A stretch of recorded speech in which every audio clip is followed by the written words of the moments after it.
ডাল ঘুটনি দিয়ে ঘুটে গ্যাসের চুলায় তৈরি করলাম মজাদার কেক। অনেকেই ভাবে বিট মেশিন ছাড়া কেক তৈরি করা যায় না, কিন্তু এই ডাল ঘুটনি দিয়ে ঘুটেও কিন্তু অনেক সুন্দর এবং মজাদার কেক তৈরি করা যায়। বিট মেশিন কয়জনের ঘরে আছে বলেন?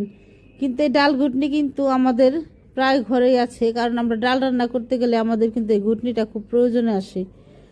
তো আমি এখানে ডাল ঘুটনি দিয়ে ঘুটে নিয়েছিলাম 3টা ডিম, আর এগুলো ঘুরতে ঘুরতে কিন্তু ভালো একটা ফোম তৈরি করেছিলাম। যদি ফোম তৈরি না হয় তাহলে কিন্তু কেকটাও কিন্তু তেমন একটা ভালো হয় না। এই ফোম তৈরি করার উপরে কিন্তু নির্ভর করে কেক কতটা সফট হবে কি হবে না। তো যাই হোক, আমার এই কেকটা কিন্তু খুব ভালো হয়েছিল। আমি কিন্তু কেকের ভিতরে কিছু কিশমিশ দিয়েছিলাম, অনেকে আবার দেখা যায় মোরব্বা দেয়, কিন্তু মোরব্বা দিলে বেশি মিষ্টি হয়ে যায়। আমার মনে হয় যে কিশমিশ দেওয়াটাই ঠিক আছে।